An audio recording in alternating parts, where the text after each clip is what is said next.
Well, good afternoon. It's my pleasure to welcome you to today's event hosted by the R Street Institute, exploring cybersecurity risks in mobile devices. My name is Brandon Pugh, and I'm the director of R Street's Cybersecurity and Emerging Threats team. For those of you who don't know, the R Street Institute is a nonprofit, nonpartisan public policy resource organization. Our mission is to engage in public policy research and outreach to promote free markets and limited effective government. R Street's cyber team explores a range of topics, including data privacy and security, artificial intelligence, and emerging cybersecurity risks. But turning to our program, I'm sure everyone listening has a mobile device, and some may be even watching from one. But few people think of potential security risks facing them. For example, most would think text messages appearing in blue or green are just a matter of display or convenience, rather than questioning the accompanying encryption. Similarly, we almost instinctively download applications without thinking who is making them or how they protect their data. In reality, these are just two of the many threats facing mobile devices, which we'll explore today. Our event features a rockstar panel of experts from civil society and government. We're very thankful for their participation. Amy Chang is going to moderate a conversation, followed by an opportunity for Q&A. So by all means, put your questions in the chat throughout. We'll get to them at the end. Amy serves as a senior fellow on the cyber team, and she joins us after holding leadership roles in industry, on the Hill, and in the military. So now I'll turn the program over to Amy. Thanks, Amy. Thank you, Brandon. I'm so excited to be moderating this illustrious panel today. I'd like to do a quick round of introductions of our panelists. First, we have Glenn Gerstel, who is a non-resident senior advisor of the International Security Program at the Center for Strategic and International Studies, CSIS. Then we have Aranga Kahangama, who is the Assistant Secretary for Cyber, Infrastructure, Risk and Resilience at the Department of Homeland Security. And we have Lisa Plagemeyer, who is the Executive Director at the National Cybersecurity Alliance. I'll give each of them an opportunity to introduce themselves, as well as answer our first question of the day, which is, what do you think is the biggest risk to mobile device security today?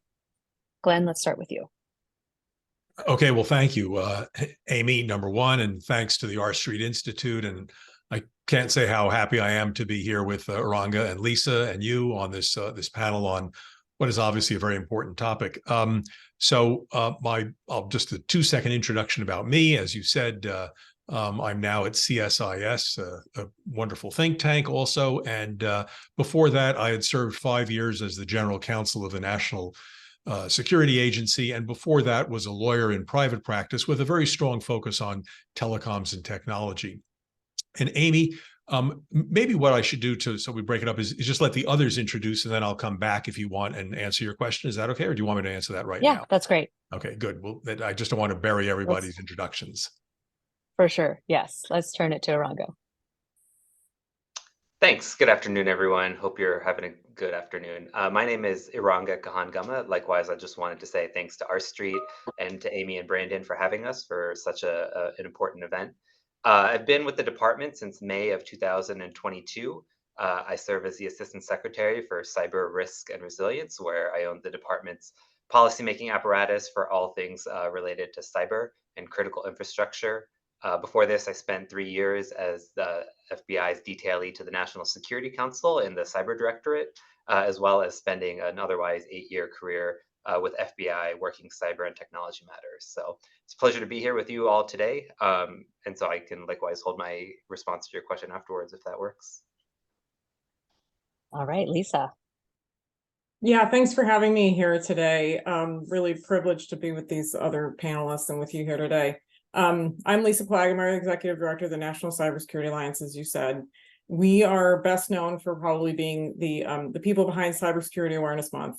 We founded it 20 years ago. This October is going to be the 20th Cybersecurity Awareness Month. And we have what I like to call the world's best URL, staysafeonline.org. So if you're looking for materials to run a campaign in your organization for Cybersecurity Awareness Month, it's not too late. We have a bunch of free stuff that can help you. You can just go to our website and sign up. Before this, I was on the board of this organization. Prior to becoming the executive director, I was the chief marketing officer for a cybersecurity training and awareness company. And I've had a career bouncing back and forth between security and marketing. And the way those two things come together is usually in the world of training and awareness, playing that role of translator between the technologists and the employees of an organization, or in our case, at the National Cybersecurity Alliance, trying to translate these things to the general public to help them stay safe online. So that's me. Awesome. All right, let's turn back to that first question. Glenn, over to you. So the first question about vulnerabilities of cell phones, et cetera. Notwithstanding my background on the sort of the technical side and NSA, I actually don't think the thing that we most need to be scared about is having other nations hack into our telephones, or having some spyware like Pegasus from the NSO group invade our phones. But I think that's a risk, to be sure, but it's not commonplace. But what is commonplace, because every one of us has a cell phone and it's central to our lives, is just that very centrality and ease of access, which is to say that we've all gotten used to putting every aspect of our personal and commercial lives in digital form on these cell phones that we carry around with us at all times. They're remarkably convenient, unbelievably functional, but that very characteristic is precisely what leads to their vulnerability. We tend to, as Brandon said at the beginning, we tend to think many things are secure when they are in fact not. We get lulled into a false sense that all this information is private just because we happen to put a password in it. And we don't realize how easy it is to fall victim to phishing campaigns, or just even to have our phone physically taken for just a few minutes when we walk away and leave it on a restaurant table or something. So just the sheer centrality of the information that is contained in the phone, and the feeling that we all have that it's secure when in fact it really isn't, as we will spend the next 45 minutes discussing, is what concerns me the most. Good start to a scary conversation. Iranga, how about yourself? Thanks. Yeah, I think I would agree with Glenn. I think you've seen, even as recently as in the past week or so, groups like Citizen Lab and Apple pushing out new patches for iOS because of these zero-click vulnerabilities where you just maybe even sent a message, don't even open it, kind of compromising your phone. I agree that's a very concerning issue, but probably not one that a majority of Americans or citizens or really smartphone users are going to face. I would almost go to Glenn's point, but dig one level deeper and really focus on the data aggregation and the data collection behind all the services and apps that you're using on your device. I think part of the security conversation needs to include what's happening with that back-end data that apps and companies are accumulating. There's a lot of sensors and other types of data that's able to be collected with these really sophisticated devices. And so there's obviously a financial incentive to monetize that data, better understand your habits, whether that's to sell you things or to make your life easier or help you with navigating physically around a street. But at the same time, where is that data going? How is it secured both on site or on premise in the cloud? Or how is it being moved around even internationally, right? Are those subsidiaries, do nation states potentially have access to that data? There's DNA data on phones now with people using it for health outcomes. So I think really a lot of the data is kind of like the silent part of the app, as opposed to being phished or, getting a malicious link to click on. That kind of data exchange ecosystem is happening in the background in ways that sometimes we don't really know what's happening with it. So that's just one part of many, I'm sure, risks that we'll talk about today, but I'll leave it there for now. Great. And Lisa, what do you think? I think that Glenn is absolutely right that phones are central to our lives, and particularly I'm a mom of some 20-somethings, and I can't remember a day now when they didn't have that phone in their hand all the way back to high school. But most people aren't thinking about what they need to be doing to protect themselves. We had a crime ring in Austin here last year, stealing phones in bars and nightclubs, and young people that were logged into their Venmo account. And so that gave, as soon as you had physical access to that device, you had access to their checking account. And there's no recourse there, right? Like, checking account gets wiped out through Venmo, that's that. So I think, I think the whole idea of where does secure by design start and stop, and where does the consumer's responsibility start and stop? I mean, you could argue that maybe Venmo should sign people out if they've been logged on and there's no activity. It should look more like your bank account. You should be timed out. How do we protect people from themselves, essentially, if end users aren't developing the right kind of habits, aren't thinking about these things, then how do we do the security behind the scenes that helps to protect them? Because there's a lot of debate on their sense of personal agency and whose responsibility do they think this really is? You know, is it the company who made the phone? Is it the application provider? Is it my responsibility? It's a gray. Our research shows that it's a real gray area on who's responsible, what the consumer view is on whose responsibility these things are. So I think knowing, to me, as Glenn said, knowing that these devices are central to people's lives, then that raises the stakes.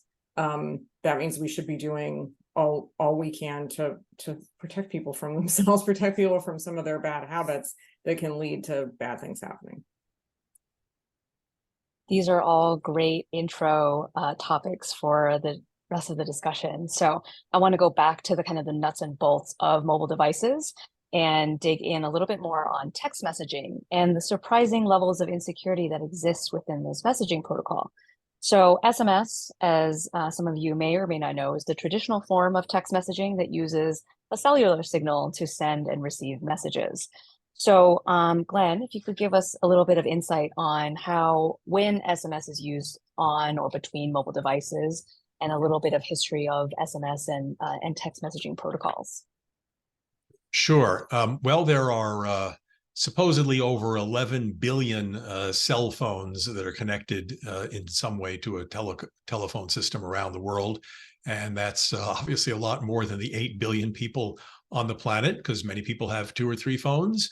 And the most popular, by far, the most popular application on all of those phones is SMS texting, short message service texting.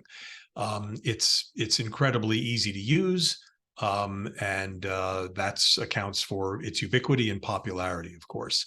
SMS was actually invented back in the 80s. In fact, its rise and some of its attributes mirror that of aspects of the internet and cybersecurity attributes associated with the internet, in the sense that, just like the internet, it wasn't set up from day one to be a secure, authenticated, user privilege type device. It was intended, actually, principally initially, to be a service for the telecom company to be able to communicate with its subscribers, to give them information about that. And that's how it was used originally.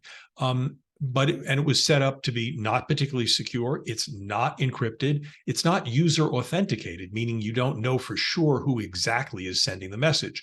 Of course, when it was originally started, all the messages were from your phone company, so that wasn't an issue. But the fact that it turned out to be so easy to use because it was set up that way is what caused it to be turned into an app between users, user to user, rather than the telephone company to its subscribers. And when Nokia in 1997 introduced the QWERTY keyboard on a phone, up until then, the phones didn't have that full keyboard, that opened the door to text messaging because it was then so easy to type a message. And of course, now you can easily dictate a message and so on and so forth, and even have artificial intelligence to prompt you to have automatic replies. So you just have to click them once. So by 2000, it became incredibly popular. And as I said, is easily the most universally used. And precisely because of that, and I know we're going to get into this, is what led many developers of websites to say, let's use this completely available, accessible, ubiquitous app, text messaging, as a means to further authenticate logins on websites. If we want a second means of cutting down fraud, another means of authenticating, we could send an email to the subscriber saying, is this really you? But we could also send a text message, and that's even easier, saying, please confirm that you're trying to recover your password. Please confirm that it's really you entering using this new browser, this new login from a new IP address, et cetera. We're all familiar with that. And so that very functionality is what made it useful, but it also exposed it to some vulnerabilities, which we can certainly get into, but it is not foolproof. So if it's proven already to be an insecure method of texting, why do you posit telecommunications companies are still supporting SMS versus developing a more secure way to conduct messaging between applications, between people, between users and subscribers and programs? If that's for me, then I'll take it. Or anyone Well, I'll can take a answer. first stab Okay. and let the others jump into. I don't want to monopolize things. Look, the fact of the matter is, it's easy and entrenched, right? I mean, everybody's got it. It's incredibly easy to use. There are some efforts made to make it more secure, but those really deviate from the simple original SMS protocol and move to internet-based or IP-based forms. And a good example of another text platform that's similar is WhatsApp, which is an incredibly popular program used by billions of users, but it's not the same technology and requires you to have a WhatsApp account. You have to log into WhatsApp. You could log out. Whereas when you turn your phone on, you don't have to log in and log out. I mean, you have to turn your phone on and put a password in if you have your phone password protected, which I hope everyone does. But you don't then need to log into an app, and you don't need to worry about whether someone is not on WhatsApp or not, for example, just to pick one of these. So the fact of the matter is it's easy to use, very available, very accessible. And I think we're going to be moving away slowly, I emphasize slowly, from using it as a means of authentication, but it is still very popular. I'll let others address that too. No, I mean, just to chime in, I think I would agree, and I think it gets to your first point, Glenn and Lisa, about the infrastructure of the internet not initially being built for security, right? We're kind of just building layers on top of layers. I kind of compare it, right, to how we utilize social security numbers in this country, right? I don't think social security numbers are unique identifiers, but I don't think they're really, privacy oriented or secure at this point, given the amount of data breaches and the way your information may have been targeted. So, but yet we continue to use them to validate them as our identity for any number of services. So like Glenn mentioned, the phone number concept to get to customers at scale is just a really accessible method that we've developed in this country, and rather inexpensive. I think there is a cost, right, where telecoms are providing or charging companies for those text messages going back and forth as a piece of verification. But I think overall, it's a pretty easy, accessible one that gives market access to a very broad range of people, right? Once you start limiting the use of SMS to other means, you're going to hit a lot smaller candidate pool. So, I think that's just the security situation that we have. And, the panels like this exist to kind of help fish it out a little bit. I think the upside is there are far more benefits than there are drawbacks. And when something is this entrenched and this ubiquitous, it's really, really hard to change people's behavior. There has to be, most people aren't motivated by fear, as much as we love pictures of hackers in hoodies and using FUD in the security space. Most people are motivated by things that are far more positive and optimistic, and things that are that they view as benefits. And so I don't think we've been able to express benefits about alternatives that sound more enticing to the business world or to consumers than the benefits that they enjoy now, like, the ease of use, the convenience, all of it. So I think that's really really what we're up against. There has to be a better alternative that's better for the consumer, that's better for the business world than what we have today. Because just trying to sell them on the negatives isn't usually a successful proposition. Yeah, just to add one quick footnote to that. I mean, the fact of the matter is that telephone companies and app developers are investing more in SMS services and allied services. As I said, we're now having artificial intelligence to give us automated replies. We've got more emojis. We're attaching things in text that a few years ago you weren't able to attach text. So we're clearly investing more in it, and that's not going to stop. What might stop and what needs to stop and what we should be talking about is using SMS solely as a means of authentication. That's the issue. Mm-hmm. And to backtrack just a little bit too, can we also dive a little bit deeper into explicitly mentioning like what types of security risks exist through text messaging. Glenn mentioned one of using SMS as an authentication tool, but can there also be risk of interception of messages, other types of other risks that are presented by using SMS? I'm happy to chime in on this one, but I welcome my co-panelists. I think yes, the bottom line to your question is there are other risks, and I think one really tangible example that I may point the audience to as well is something we just looked at the Department of Homeland Security through something called our Cyber Safety Review Board. And the 20 seconds on that is that it is a group of cyber experts from the private sector as well as governmental leaders who get together and do reviews of major cyber incidents and cyber attacks to kind of provide recommendations on how to improve and best practices for how to correct some of the things that may have gone wrong. And so I mentioned that because just in the past month or so, we just released our second ever report. It was a review of a criminal actor group called Lapsus, which were a bunch of independent kind of rogue attackers who were breaching some of the most sophisticated companies that are security companies, tech companies. And what the investigation revealed is that one of the ways that they were getting access is through intercepting SMS as it was used for account authentication and multi-factor authentication. And the bottom line on how they were doing that is that they were doing something called SIM swapping, which is essentially they were originally phishing companies and seeking private personal information about targets, names, information, addresses, phone numbers, and things like that. And once they would obtain this information, SIM swapping is kind of, think about it like the feature that you can go to a telecom when you want to move your telephone number from one device to another, and they ask you to verify your credentials and your information. They could essentially present information falsely as if they were the owner of a given phone number and convince a telecom provider to switch their number to their device. And so now when I'm trying to log into a bank or my production environment for my company that I can start hacking around with, and they want to send me a text, the text will come to my phone instead of your phone, or maybe both of our phones.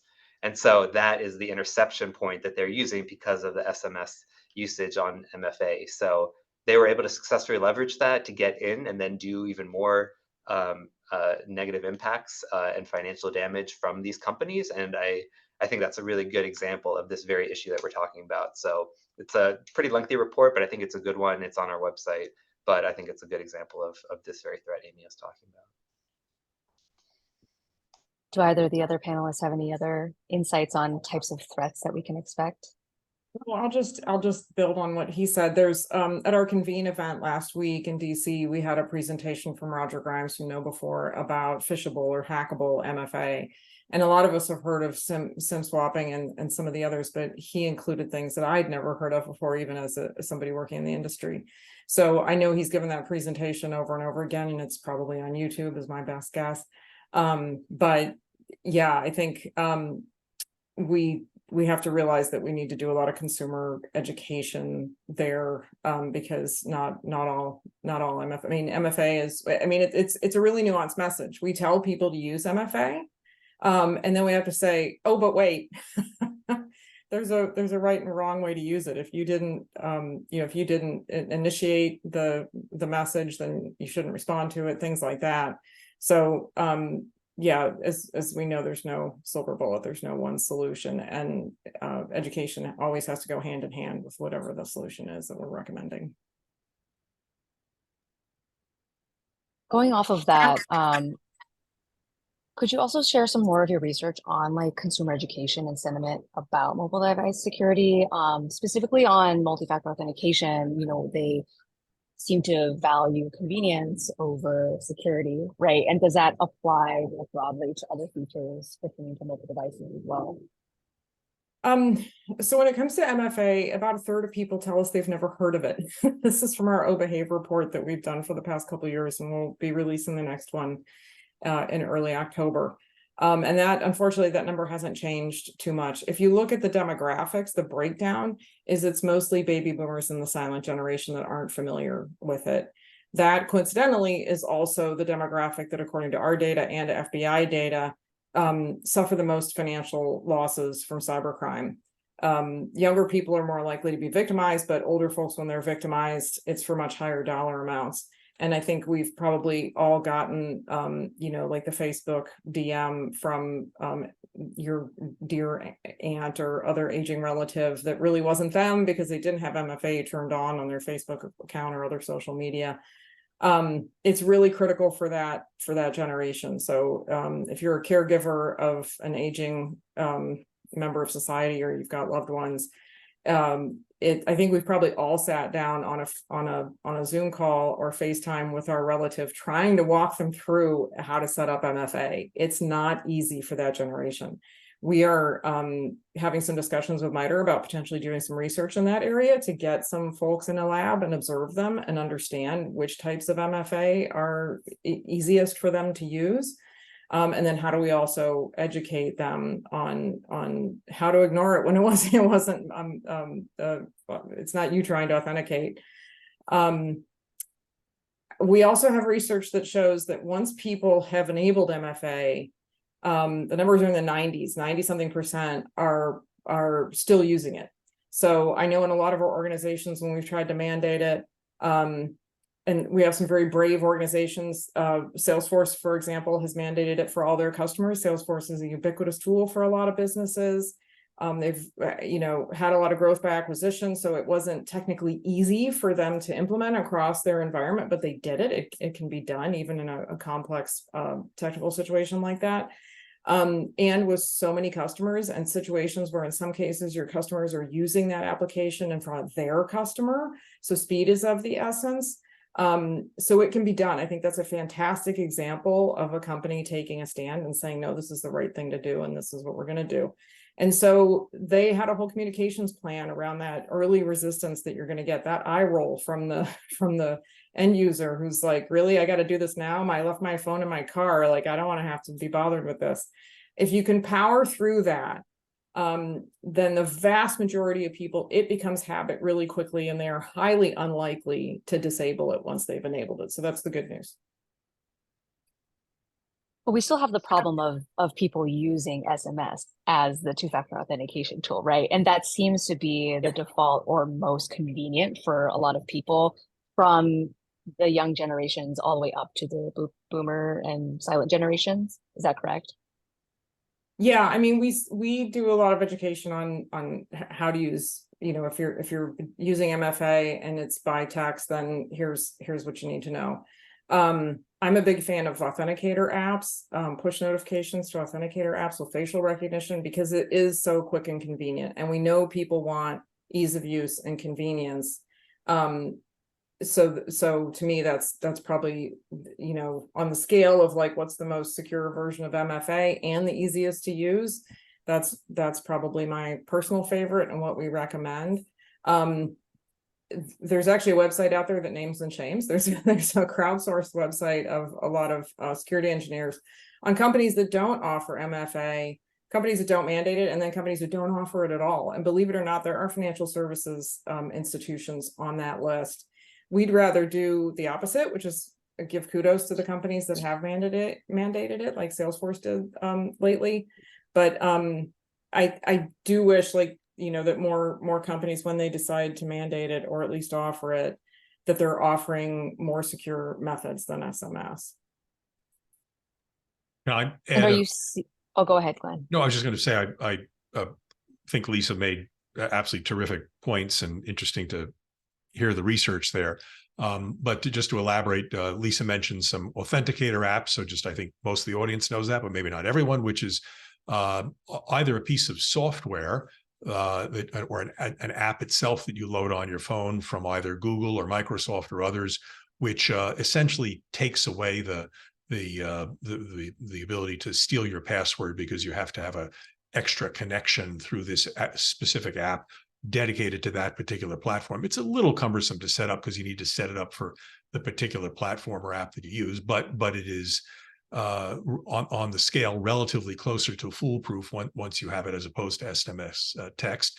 Another thing that's possible, and Lisa also mentioned this, are physical authenticators, which is a USB stick or some other device that has a has a series of random numbers generated at a time. Again, very secure. You have to input those numbers in some way in lieu of a password or in addition to a password. So there are means. You also mentioned biometric. There are means of making this more secure than just using SMS. But even if you are using SMS, and again, the reality is we're going to be stuck with it for a while because it is so convenient and easy to use. There are things you can do to make yourself a little more secure and prevent yourself from falling victim to a SIM swapping. And that's a function both of the increasing sophistication of criminals, but also the fact that more and more of us put more and more information about our personal lives out there on social media and various websites. And that's easy for the criminals to dig up information about me. Maybe they're not going to get my social security number, but they might find out where I was born, what I'm doing, what my pet's name is, et cetera, on social media. And then when they call up the phone company and say, "Hi, I'm Glenn Gerstel. I lost my password or whatever. I'd like you to give me a new SIM card so I can put it in my phone," or whatever. And they try to persuade and trick the phone company into thinking they're really me. The phone company's going to say, "Well, tell us some information. When were you born? What's your date? What's your pet's first name?" or whatever the protocol is. But the point is that it's going to be possible in some cases to impersonate me, because you'll find enough information to convince the phone company to go ahead and swap my SIM card and essentially lock me out of my phone and give my phone number to the criminals, as Aranga was saying earlier. So clearly paying more attention to social media is going to be a factor. The FCC, I'll just conclude with this. The FCC came out in July of this year with proposed regulations that they are going to consider that would require phone companies to be much more vigilant and secure about how they create protections around giving out their new SIM cards. And also, finally, for those who want to dig a little deeper into it, NIST, the National Institute of Standards and Technology, has a new digital identity guidelines. You can find that on their website too, which the industry is actively considering. So there's work being done in this area. Great. Awesome. I wanted to bring up a question from the audience before we move on to mobile device applications and the security surrounding that. So the question was, what types of risk do you see from unencrypted texting when even government officials use texting to communicate, maybe about sensitive topics? Also, SMS is unencrypted, as Glenn has mentioned, but some providers do provide encrypted texting protocols. So I don't know if that was more of a comment or like, talking about other ways for having encrypted chats. But Glenn has also mentioned that it happens usually over an internet connection rather than over, what texting goes through. So anyone want to talk about risks from unencrypted texting?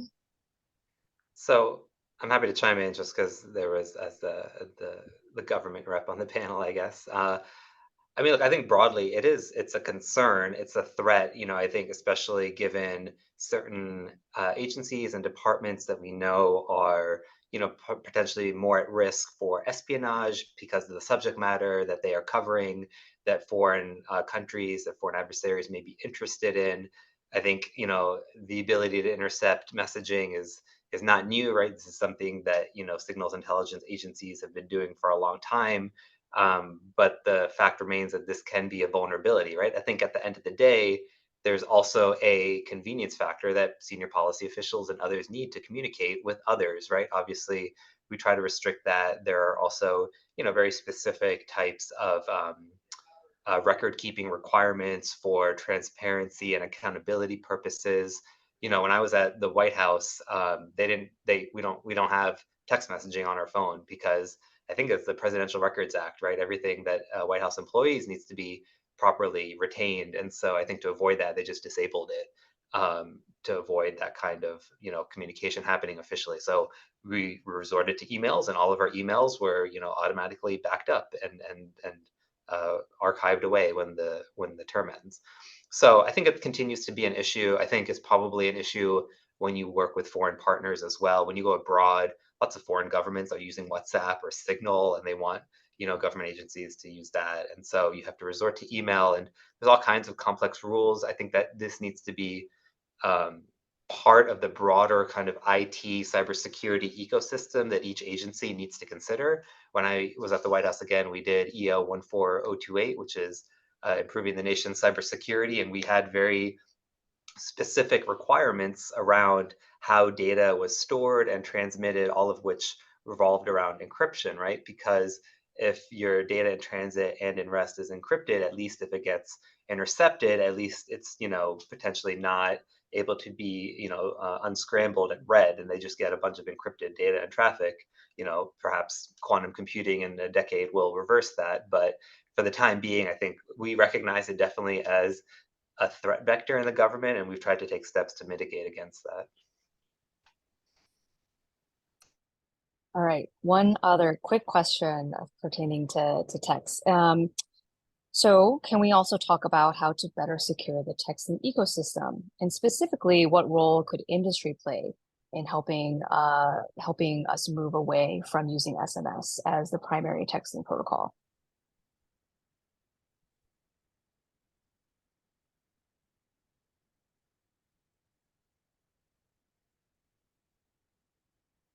Lisa, that sounds like maybe an area that if I put you on the spot, your background might be better positioned to address. Oh, I'm not sure about that. I was going to ask if you wanted to take it.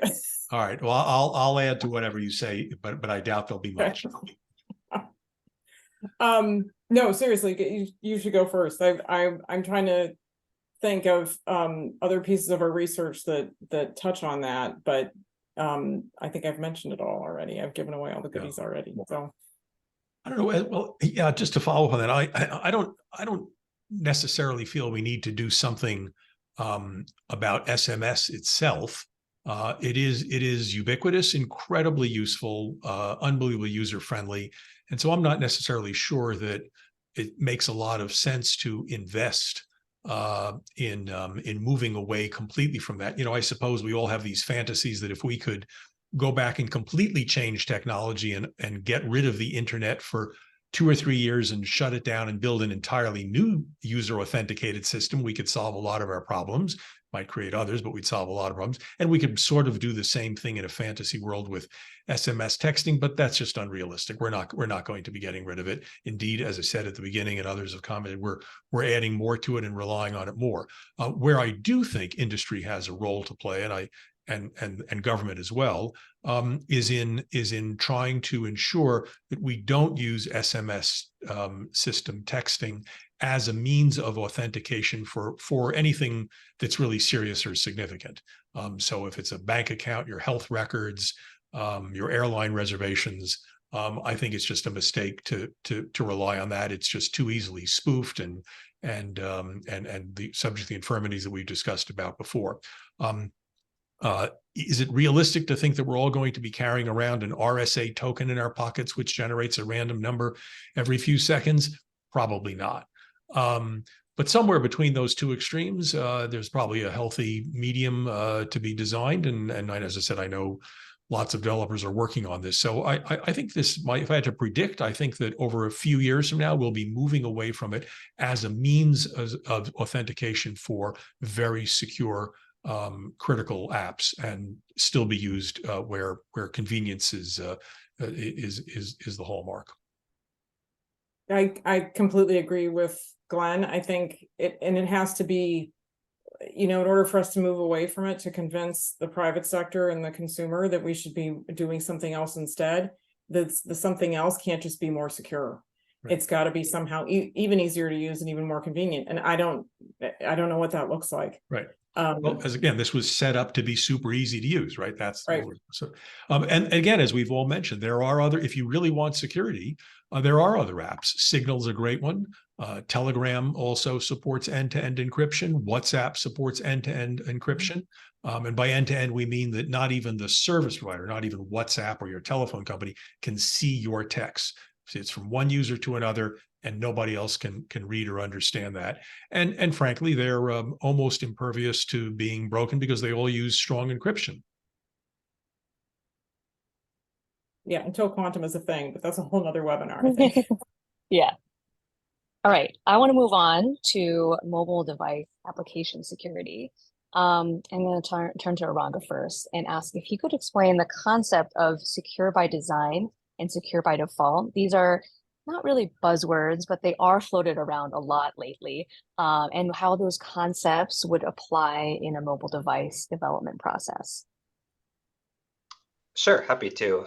So secure by design and secure by default is very much a part of not just the DHS cybersecurity strategy, but the Biden administration strategy for cybersecurity overall, right? And I think it applies more broadly than apps. It applies across the board to hardware, to software, to all parts of the security environment. But it is our way of messaging and galvanizing the the tech sector and the community to shift the burden away from the end user and more towards the developers and the producers of technology and products with whom they have more resources, more technical sophistication, and a better understanding of the security implications so that the end user is not most vulnerable from the slightest actions, right? It is the concept that one misclick of an email of a malicious link should not, take down Colonial Pipeline. I'm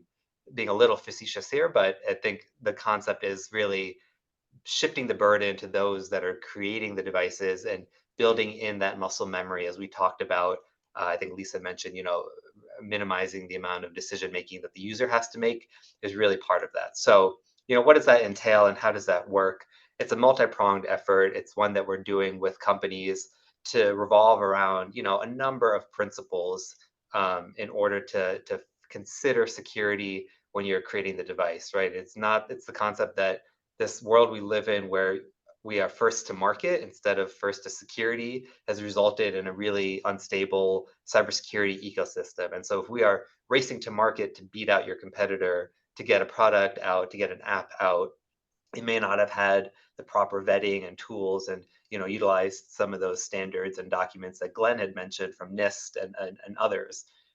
So the concept is really to build that in from the start as much as possible, to be radically transparent in how you are building your products, whether that includes leveraging a software bill of materials or consultations, and making it more easily available and accessible to understand where these features come from.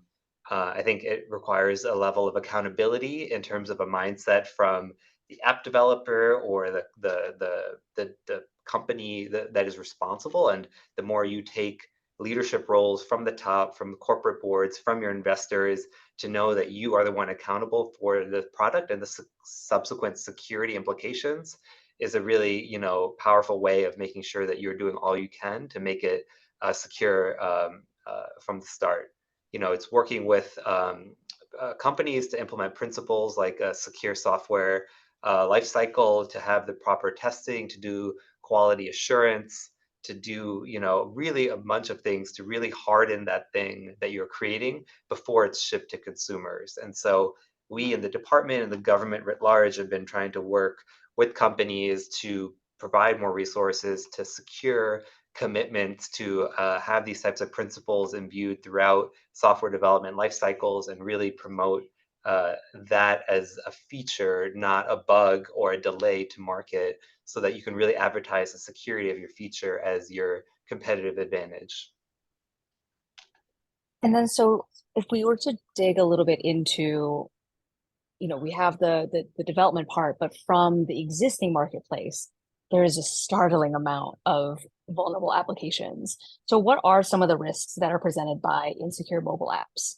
Anyone else want to chime in there?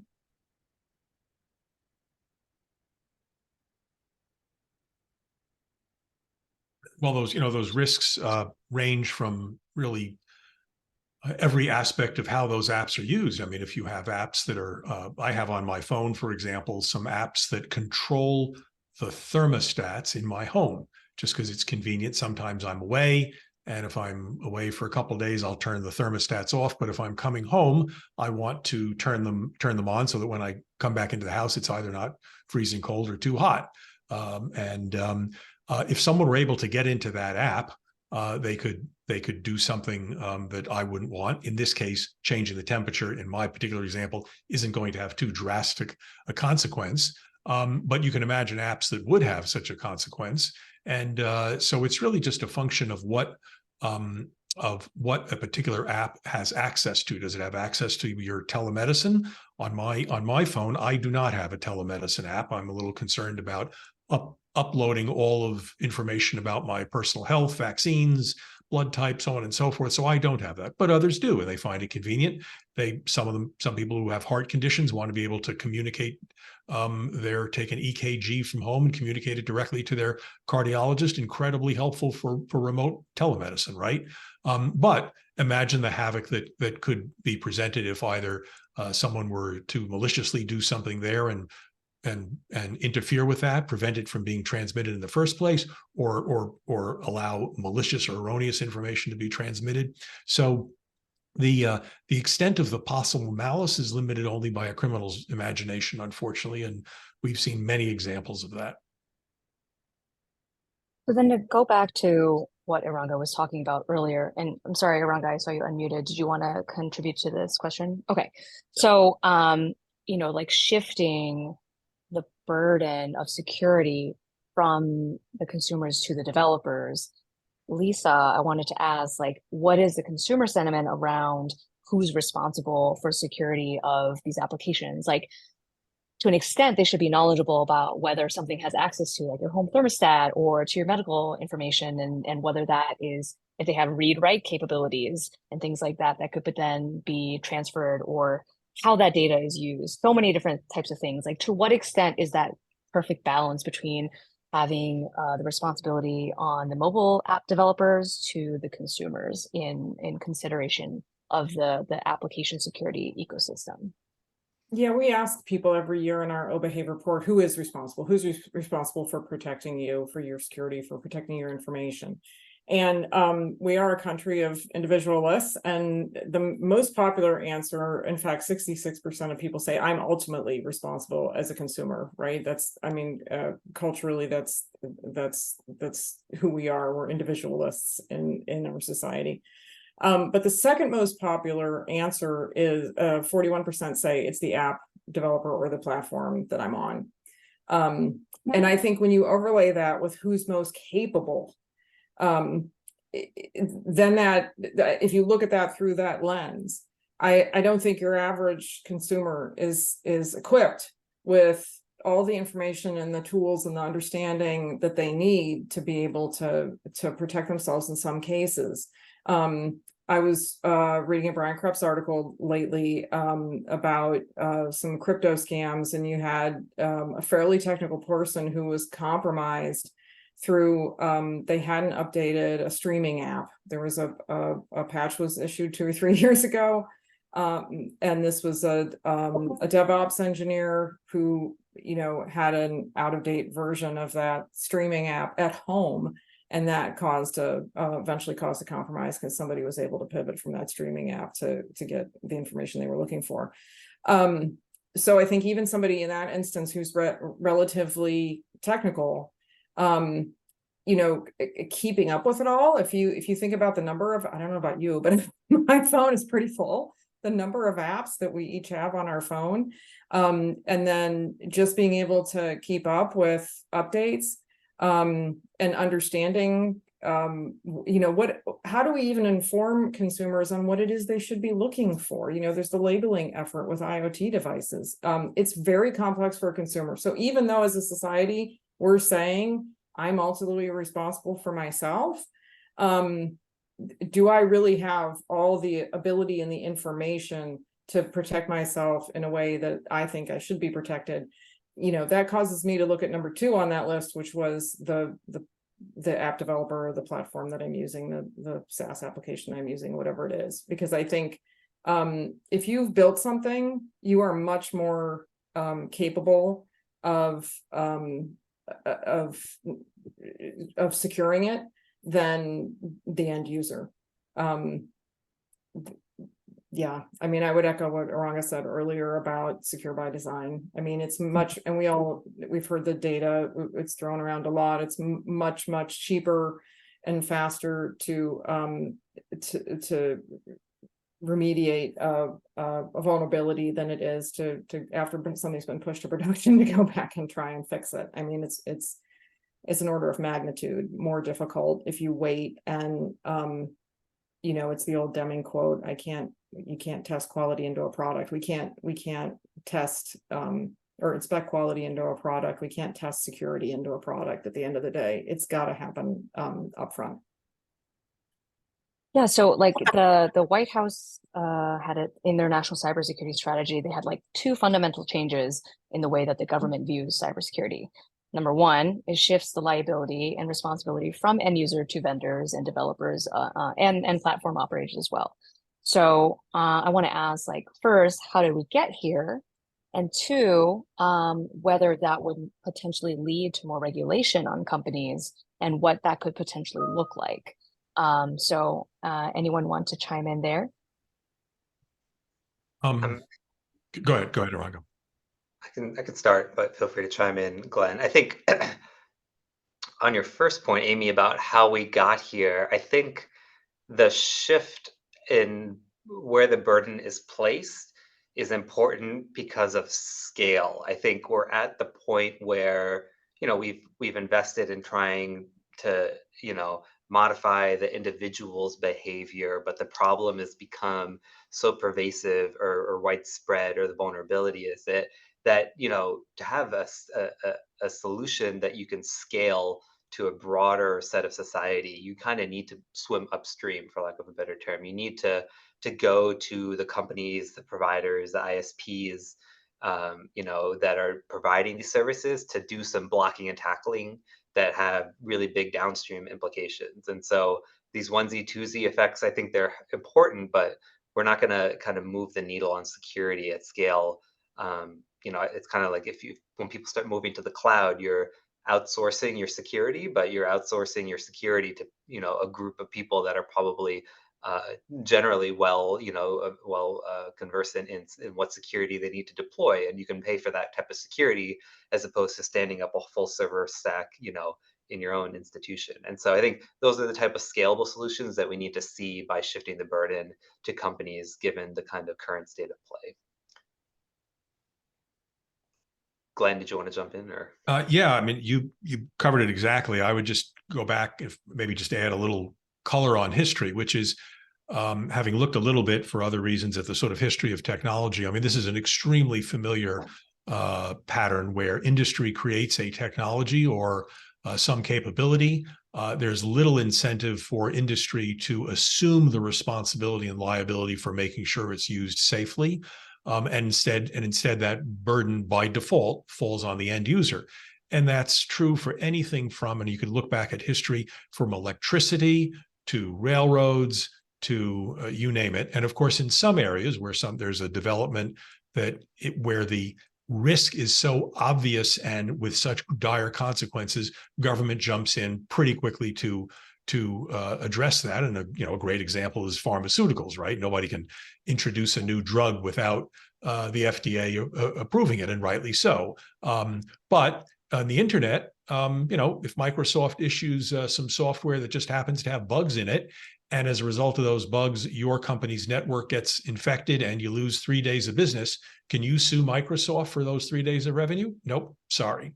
I mean, as a general rule, that is, I'm sure there are probably exceptions, but broadly speaking, manufacturers of hardware and software are not responsible for consequential damages that result from their having bugs in their software.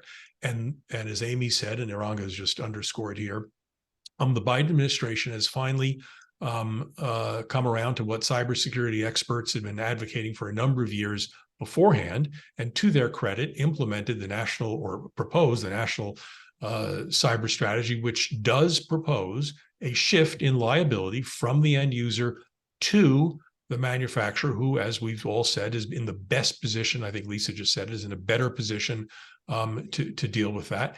And inevitably, that's going to mean more regulation.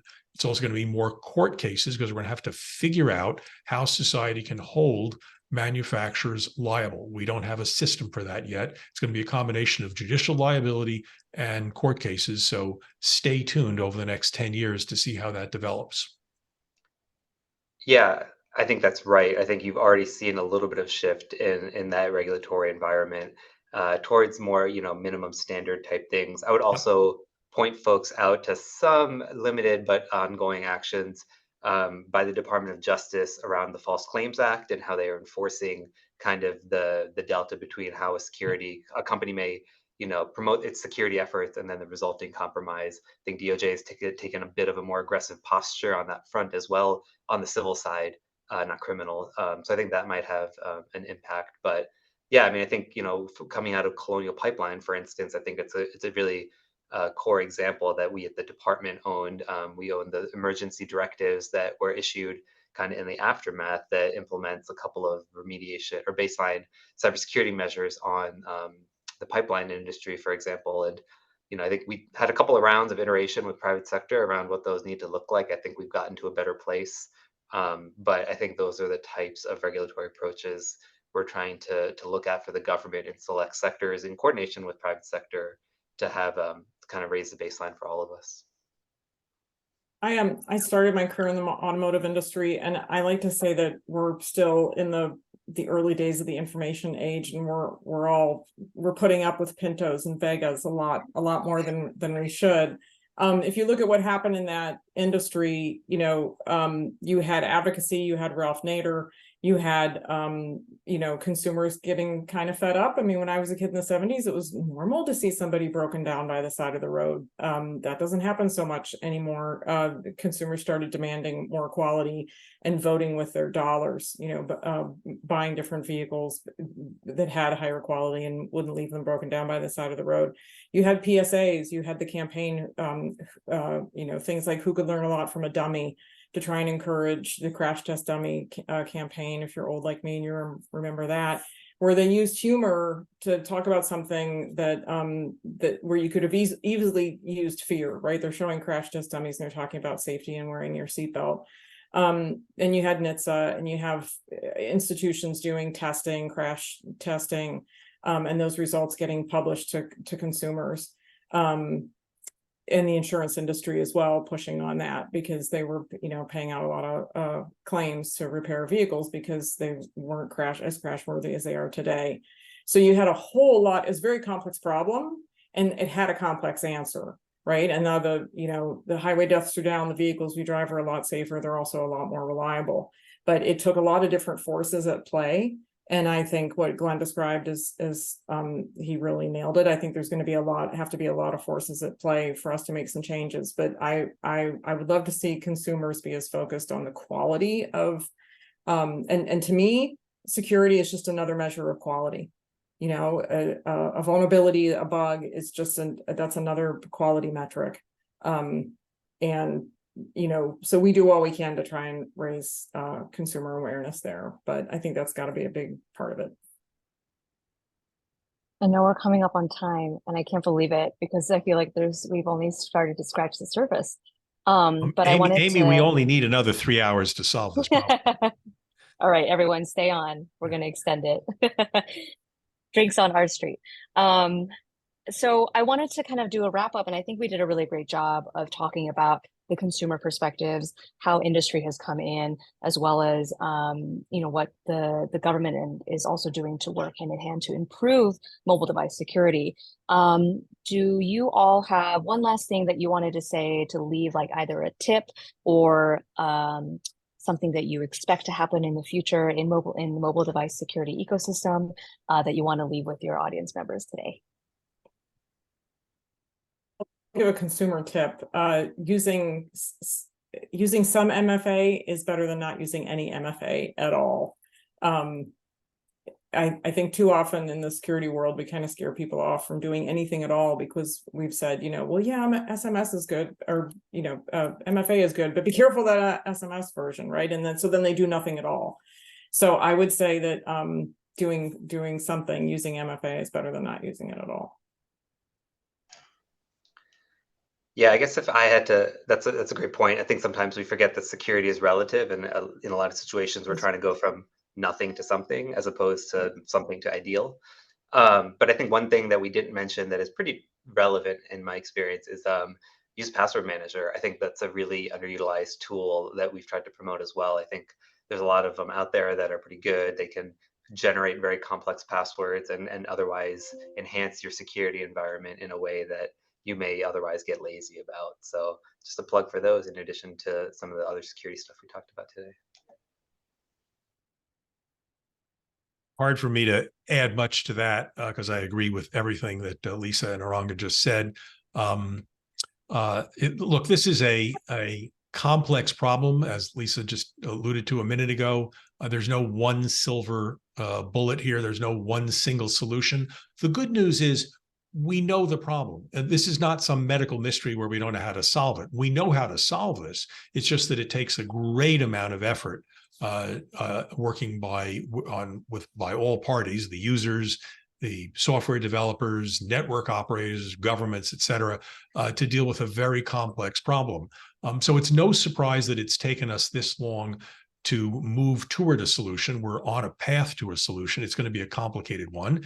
And Lisa mentioned the automotive industry. You know, it took 6 decades for us to mandate seatbelts, a simple thing like that. So obviously, things are much more accelerated with the digital revolution, but I'm not surprised that this is going to take a while to solve a problem that we know how to solve.